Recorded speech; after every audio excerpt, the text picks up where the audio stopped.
Okay, go. Hi, Diana. It's good to see you again. Hi. Hi, Carl. So lovely to see you too. Yes. I have a question for you about constellation therapy. Mm-hmm. When you're there and you're sitting around in this ring, people are selected and asked to stand up and to represent what's going on. Mm-hmm. And I'm wondering, how do you know what to do? I mean, I It's a can't beautiful even ask you the question. question.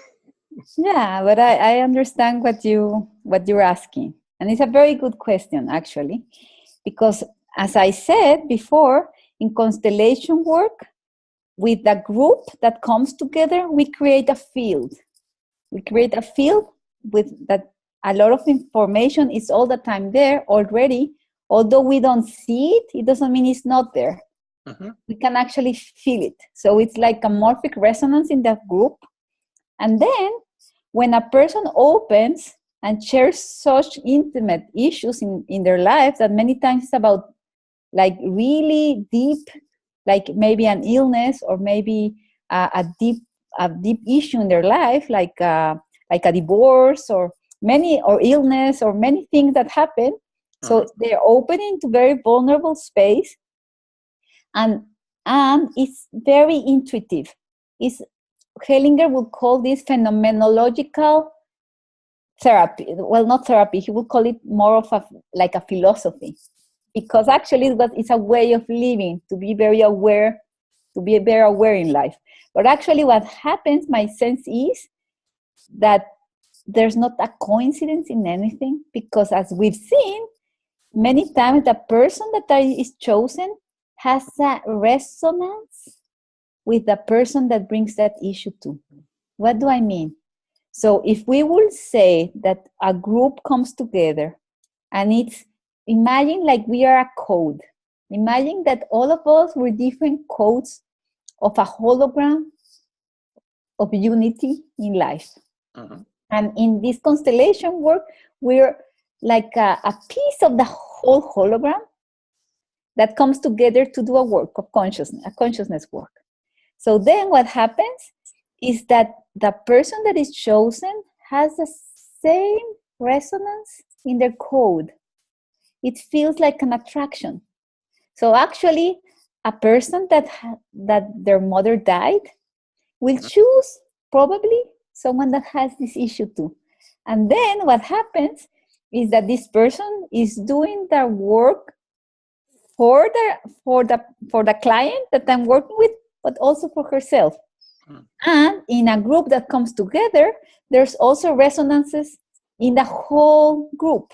So actually, the work, it's flooded through the whole field, and a lot of healing starts to get activated, and you can start to see how, like, almost everybody, if not everybody, it's touched in constellations. And it's starting to do a lot of work. Many times, the ones that are sitting just hosting the whole process gets more healing than the client many times, Why?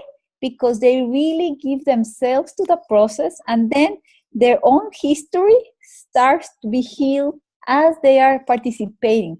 Everybody in constellation work is doing the work. It's not only the client that is sitting with me. It's not only the representatives. It's everybody. Everybody is working because we're creating together a field of consciousness and a field of healing.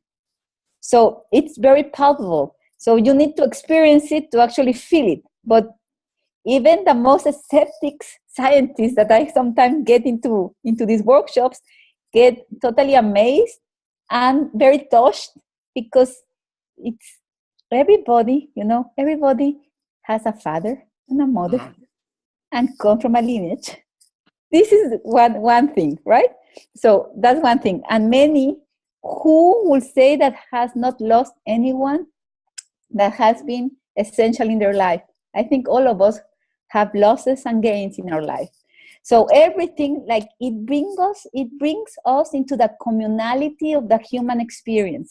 So in that way, it's also very humbling, because it shows us that it's not only me that is suffering, but that we have a communality in which we can support each other to heal and also to live a more fulfilled life with our partners, with our friends, with our children, with our classmates, with whoever, when we can see that at the end, we're not so separate as it seems.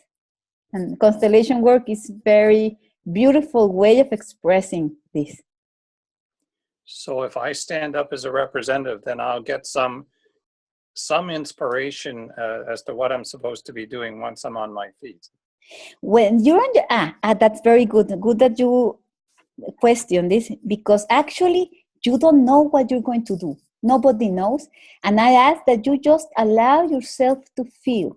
So it's not so much about what you're thinking, but much about the sensations in the physical body and the emotions that start to emerge, and the movements. And then there are movements, and there can be thoughts, and actually that they're not your common thoughts, but that you don't understand why. But suddenly, for example, you feel totally attracted to this woman and totally not wanting to see this other person, for example. Right. And suddenly you are in it.